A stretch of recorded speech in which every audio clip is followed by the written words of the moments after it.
Pathen Thu ngai zinga Sabbath school class ane vezinga Pathen Thu ki ihilna ne phat chung pi jing ho labon chawin avelin Jesu mini kahin lim kit ave pa ma zingin Pathen Thu jilkhom na Cholngahni SIMMUN ban chal ke tai tivin SIMMUN thum nai hlung tawin Pathen Thu ipiti le thim ding ham ti chung chang in zung nawa SIMMUN thum nai hlung tawin Jesu Christa le solchah ho Bible mudan kiti chu tu nya hi inivat dio e phat sot ta video a hi phat man thei hi lo ze in phat ho achom na thei pe na manding dei sa na ze in hong kino jing jing ka ting gang chalen lesson hi lut jing ka ting ban ta le zowa ze din ni go hi te thanom ta phat chum khat Pathen Thu ni ngai devin kitim nom ve ele tu ni lungchin chang ni sim ki hi te ven lungchin chang chu hele Matthew bung li chang li ai e a hin aman adon but in mi him chang pha zinga hinglo ding a hi Pathen kam sunga ko na thupbo chang sia bo hing ding a hi ti chuna ki sunne ate Pathen Thu isina phat thei bu pi han lang iwat ting ai le two postmodern age itiwa hi philosophy lam panga hin Bible hi mi tam ta in ale ta in interpret a bol gam ta hi je chun Bible hi Pathen hai khum a hi dan le Pathen authority thunei na ai dan pa hi mi tam na ta san thei ta boy Pathen thilbol theina tam ta Pathen to ki sim do oi min thu sim mei dan ei lo le le kha sim mei ta bang na hai Bible hi angai tu gam ta be na ya zo tu chunga hi inizil li chi phem ti le Jesu Christa le seiju ho hin Pathen Thu hi itabanga ni din piwa hi piti ni hin piwa methods of interpretation hi ipi ni man chawa achina mun jo siu awale na mun jo siwa Pathen Thu ni pan sat dan ho invet ding hi cho chu ei ho dinga Bible ile theina deu ba pan sat na ding le ki hilna hi dan chu inimu do deu e Sunday ni na anilo ngal hi tevin Sunday ni a ithulu u chu a hi le hitin akisun e akitina he na iblung chin chang chu Matthew bung li chang khat apa chang som khat chani isim ti ngai le gam thip gama ni som li le jan som li sunga Jesu Christa an ngola tauna amana pa Pathen to phat man khom zo nunga ta sa nang chit le thagawa va thana ombanga ta sa tha sun pa chu satana lem chang hen la alhep na chu ni mo be nahi ya chu hai tai ngai tu te ngai le Bible chu kisim le phat sol lu ding ha in Matthew bung li chang kha pa som kha chu ni sim le han at patip na thu sim nan chu ipiham ti chu mu thei bin satan in cha hin Jesu Christa hi zat thum to manga lhep na an bo le ta sangai chat le du chat na ho patip nan Jesu chu ain hlemin ala Jesu chilai na sei chu phem ti ting le mi chang pha jinga hinglo ding a hi Pathen kam sunga ko na thupo chang sia bo hing ding a hi tia satan chu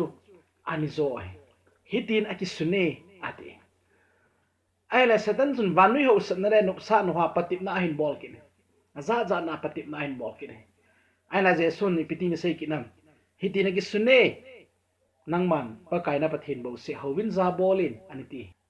so ding le satanin lungsit le khutum ta dinga Jesu Christa cha ain lap kin ai wang Jesu in nangman na pa kai na Pathen patip hi in tin akisune ain ti so piteo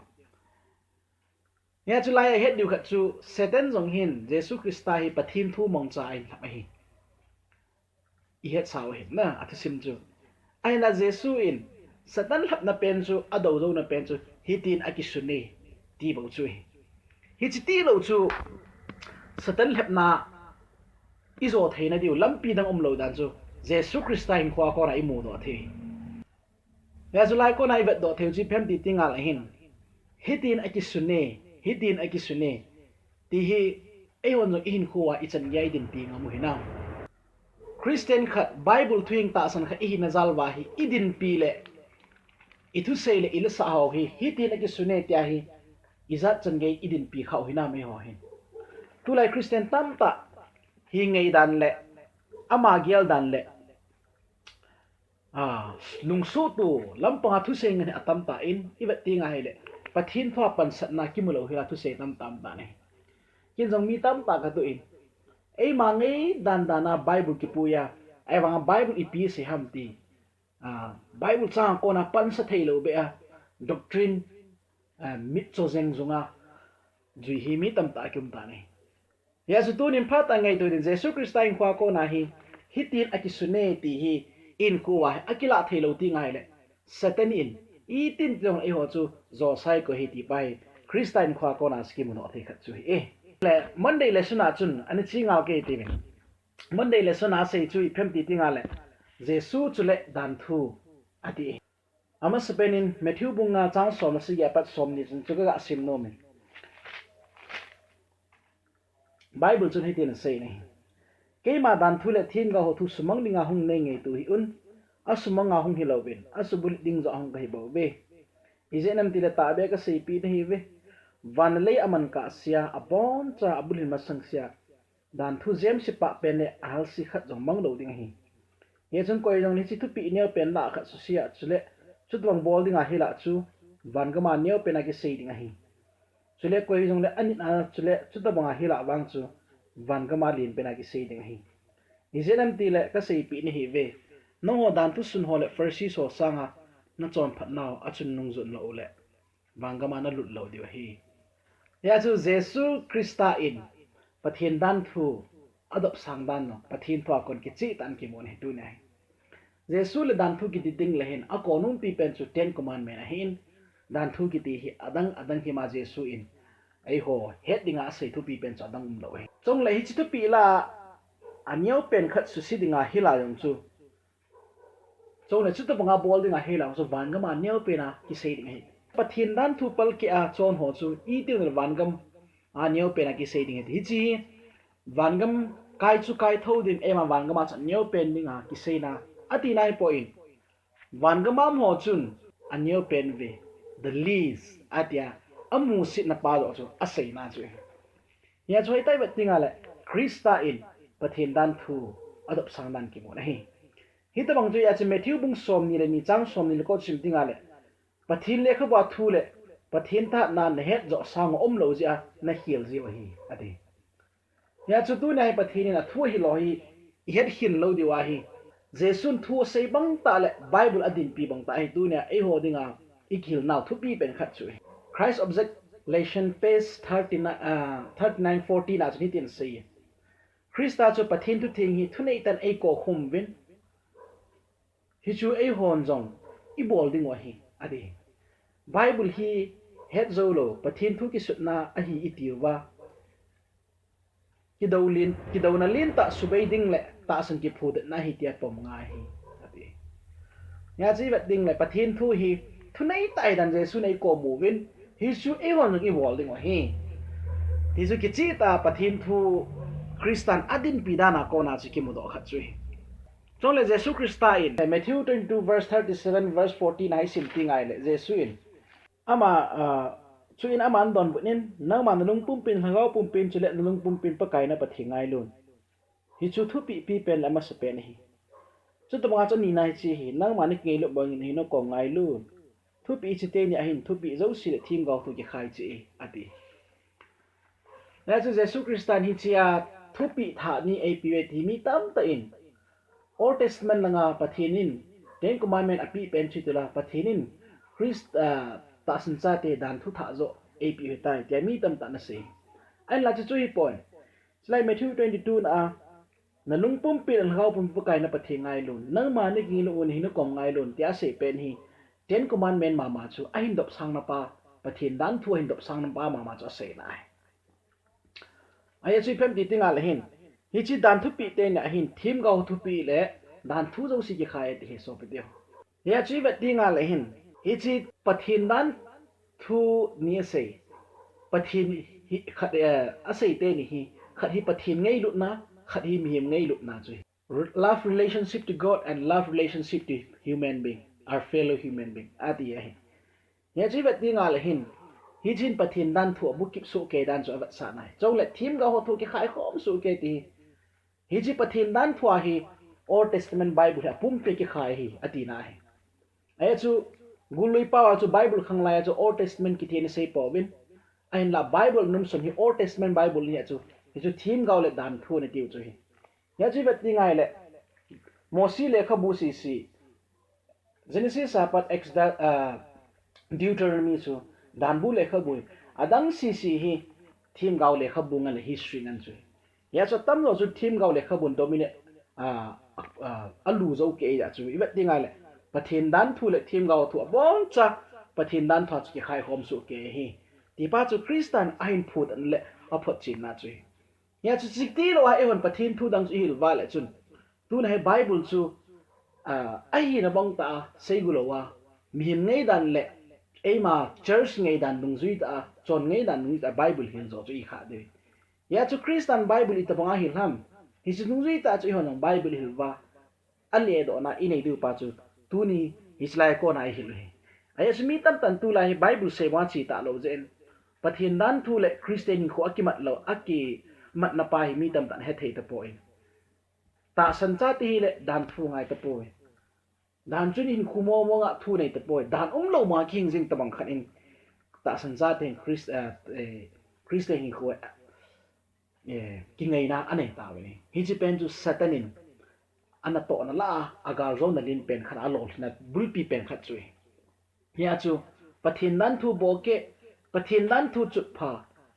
pathin thu bo nga num lo na le Bible a hi na bong ta sei thim hil thim thelo na pi pen khat chu hi ti chu tu na tha be he ni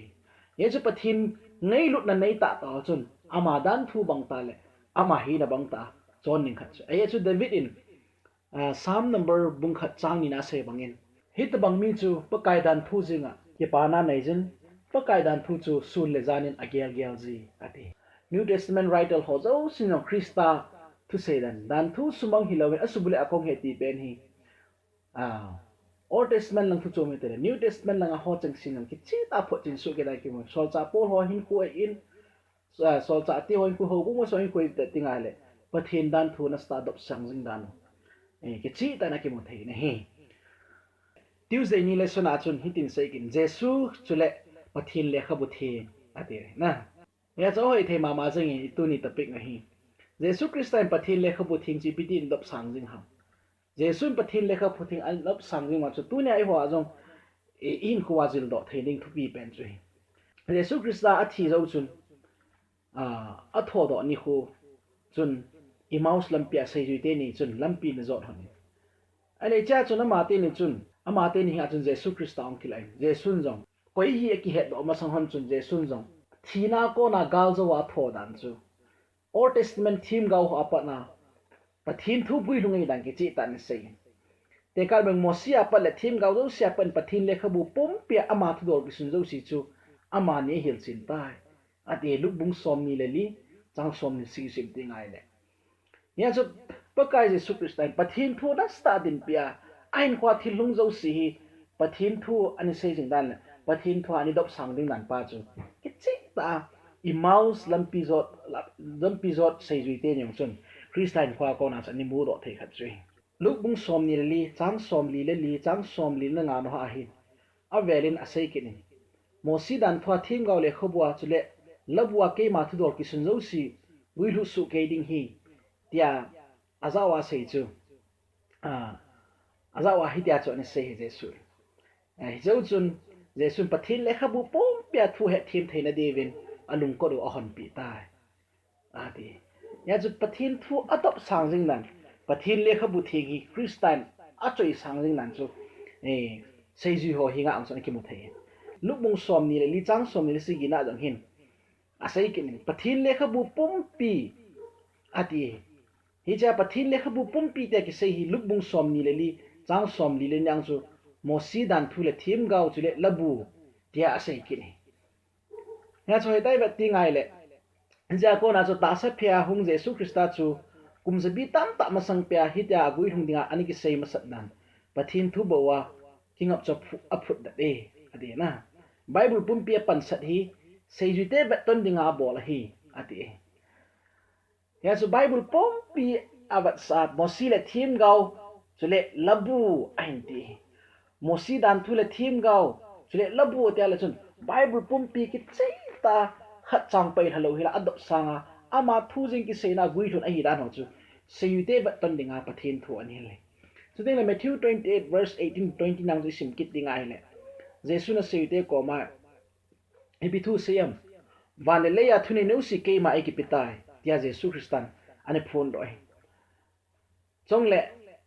Jesu mo su thu pin no ho chi bin lang vanui le sit koni li so se ju ka sim lang apa cha ha gau thingin baptize ka bol vin agati hi chu chu na pai mo pen hi tin ain sei iphem tile ke ma ka thu pi zo si an su ke ne devin ga hel vin ade ya chu chi thu pi zo si ti chu pathin le kha bu hi pathin thu pi a ko na ki bul phu nga ne ya chu khat cha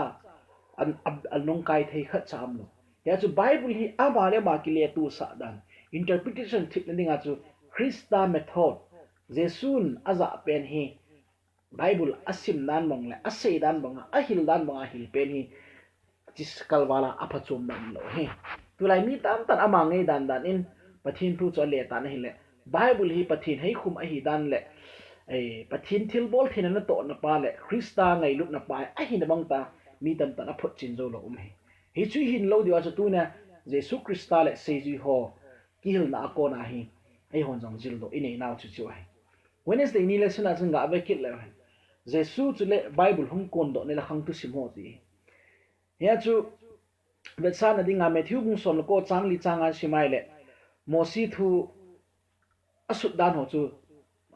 Jesu na hin sei do ai ya chu Jesu in hang tu sima mi ni ki sei ho Old Testament khanga tu sim ki sei ho mosi ho David ho Elijah ho hi tho so siu chu athu sim ho ta ta hi pathin thu hi ta san the mo hi history is genuine atina ki chi ta in phot chin na pa chu ata be mo mong hi ti chen se chong le mo si le kha bu su na nu pa ki chen chung cha ho long en se sim ti la asim pan asima ati hi ya chu pasala nu le pa da ha azia be dik jo mo si le kha bu ra ko na Jesu Matthew bung som ko na cho en se do jong me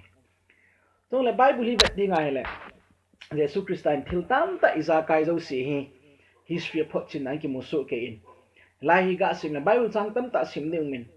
Matthew 12:3-4 Mark 10:6-8 Luke 4:25-27 Luke 11 verse 1 Matthew 24 verse 38 hoi sim ting ale khang chi ma so ho mi ho hi an het pha dan Jesun a het lo khat cham lo dan ki chi tan se jim phem ti la Bible hi athu sim mo hi a phot chinin a hi mo mo ngi ti pa chu anam dat na bo le Jesun Old Testament mi ho mun ho le thil su oi thu ta hi tia ne sei jeng ai Genesis bung khat le bung ni seyin Genesis bung li na zong abelamin phai na jong le David in chang ha thing ani dan ho jong a sei jong le Elijah jong amin phai jong le thim gao ki ta sa ani thi sa ho thu sim jong avial bia sei jeng ai Matthew bung nga chang som le ni Matthew bung som thum chang nga chang sagi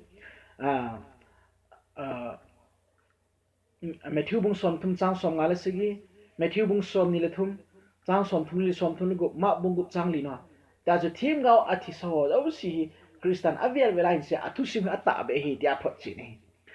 thu ga na thu bol pe in jong Jesu in no a thu sim jong hin sei kit lai de chu warning message ati na thu ga na chu Israel te tu sang le masang lai no a kong alut ni ke mi ha ne adon men akicheng sound tu sang le bon cha men alho mangam ka sin I mai phalo win om be ya chu ti sim ho jong hi apa pa ai dan a hin phot chi ya chu tu ne Jesu ata ta hi atia a phot chi mo man e hon idina Bible chu dau inei the ham lung ta san lan na lung op kai na inei the ham pathin tu sim ho hi ya chu Bible hi thu sim mei bang le history collection mei ya sim ni lovin a history hi ata ta hi na bana pathin thu a hi in chi hin na hi ti pa hi ipom pau chu pathin in na ato na la ichungwa agui thung ding adei pen chu hi ya chu huing na ki chi ta mu chi na chi chu ong ki pat na zong ai he a chei na dinga Thursday ni lesson ai sei no mu chu solchah ho le Bible ai nei na solchah ho hin itobanga Bible he ani din piwa itobanga ni pan sa na ti chu he tu dai bui pi du chu ya chu Bible chang X bung li chang som ni le li chang som ni le gu X bung som thum chang som thum ni chang som thum le gu ho rom bung ko chang som sagi Galatian bung thum chang ge ho abon chan Bible chang ki siman the body hi chi Bible chang ho ki pat ai sol cha te no pathin thu Bible iti pen hi adop sang jing dan ki chi ta ki mu khat chui vật sa này rom bung ko chang som sagi na sol cha polen pathin tia sei ding dim na hin pathin le khabu ate ti chu ai chu pathin le khabun faro hinga se ye ti pathinin faro hinga ase ti he an la pathin le khabun hi tin ase tia ase khal khal galasian bung thum chang get na jong pathin le khabu ta ki sei jong hi pathin helin amang ki ne ya chu hoi tai vat tinga le hi chi hin pathin thu hi pathin amangel to kinai cha a hi momong dang aphot chi ne ya chu sol cha pol ho zo sin jong pathin thu hi pathin to akinai momongin athu hi ama ta sana chu athu hi ama hin naw chu hi ti ba chu ki chi ta phot chu bible hi pathin hera jong pathin le khabu thing kiti hi ani sei je ya chu pathin ta sana athu ne in athu ta san chu pathin ta sane chi chu hoi ta lai mu na ko na chi mu chi ni mi khadin ka go ma thu ne sei na chu pathin hi Christa chu Jesu chu na bui na ha bui pi ta poi a thu se na bui pi ya chu lam mai ni angol ne hi ati chu ni a thoi ta ngai tu ti ngai le chilai ko na sol cha pol sei chui phem ti le sol cha pol chun pathin ati na thei ding din munang chu pathin le khabu te so bi deu ya chu pathin le khabu din pia hin pi ki ti hi pathin ki tu cha khen le pathin to kinai cham na pa chu hi mo mongin ya chu pathin ka bui pi point athu bo se ka bui pe ti chu ipi ki seina a hi dan chu thei lo hi ya chu pathin bui pi chun thu long ngai lu nei athu ngai lu chun pathin long ngai lu ti chu sol cha polin kha ko na ki chi ta ki mo khat chui mat sa na in sol cha te ho in bible ndop sang nan chu be lo han New Testament sunga hi Old Testament Bible chang zakhat bal ki sei o me ti scholar mi khatin a hisab dung ri ya chu Old Testament Bible chang sang ni le zakup le som get ta bang hi asim noi agim ne chen na hi chu ho chu Isaiah bung sunga ko na chang zali ta bang he New Testament a ki moi sam le khabu thu ho hi New Testament a zathum le som se ta bang ki moi Exodus thu ho hi New Testament a zani le som ni ho ta bang ki moi so le adang dang jong tam nalaiye ti athu pi ki sei ho le alang ho a ki sei yo si jong a ki sim tha ding a he le hi cho sa nga chu tam nalai ding he ti ya chu New Testament Bible hi imadang hi lowin Old Testament langa hi ti na ki sune ti nga na ki phut do ngan chui ya chi vet ding a le sol cha te ho in pathin thu ani din pi da no ki chi ta in a ki mu ma jing in vet sanen Mark Matthew 22 verse 5 Mark 1:7 verse 6 banda Luke 2:23 banda chapter 3 verse 4 abanda la rom bung thum changli abanda bung get chang som thum le gup bung ko chang som thum le thum banda la 1 Corinthians bung khat chang som ko Galatian bung li chang som ni li banda la 1 Peter bung khat chang som le gup hi tho zo si hi ibet tinga hele Jesu le sol cha ti hon asei lo siwa ko na hi Old Testament hi athuil khompi a hi dan chu ki chi ta ki lang hi ti na ki sune a foundation a ma na he chu sol cha zo sin jong pathin thu hi adin pi wa pathin thu hi a chui an nam alal pen le athu pi pe na ko nan ki mu ya chu tu ni le suna ko na i mu do thei chi phem di ti nga la hin mi tam ba Bible ta san lo mi ni ko ko ma thu sei tam ta no min noah tu sang le thu sim ta san lo mi tam ba me so le pathin ni gup swing na tangi tiong ta san ta loi hlom tai ni tu lai na he chu Bible thil sang a hi science le philosophy lam pa kil zo mi him te angai sang ngam tan pathin thu ni pi se ham ti pa hi idin pi na ta po nai in to I tham now I thilbol I za kai zo si hi pathin thu ki hil na ding ki phone ding ki pui sang na ding chon sa ki sin sa ding I za kai dinga phape na hi ade Timothy second Timothy bung thum chang son gum na chu เฮช่วยได้แบบยังไงล่ะปะทินทูอีกหิลนาวอโลปีเป็นและทุปีเป็นและทุปีเป็นจะหิงอินตัวเนี่ยปะทินทูกัลวาลาทิลดังมุนดังอาโกนาเฮ็ดนะชินาบุลปีอีกหิลเราเจ้าสีขัดเวทิงแหละหุงกิโลงกำดียาจูปะทินทวยกินำดัดนะเจ้าสีอีละว่าปะทินทูอีดิมปีสิงนิวไงจินเจสุนไบเบิลอันนี้เลดันลงงะโซลจะที่มันไบเบิลอันนี้เลดันมงะปะทินทูอีจบว่าอีเลงเงี้ยไปเลยtulai pathin thu chi hil dang lo e ma ngei dan ngan hong lut phanin bible hi tin ki sune ti sang hin ni azza zan e ma philosophical idea logical reasoning za na e ma rational thought me thil tam ta ngei tu na zalin doctrine tam ta ang ki sim lo ta ne na hi tho zo si chu om na lo din satani is on lo diwa tu nai christ method ban ta le sol cha ti hoi pathin thu ni pom dan hoi tu nai hoi easy now chu ke pamen phakit tu ki ting jong le ki mo ki hi devin pathin thu ani jilkhom hi devin do nom ne yu ma jong le ATM ministry hi contact jing thei in yasu do nom ne hazo syam comment question na hin ta jing wa chong le dom put na jong chu ba man ham ki bol jing thei e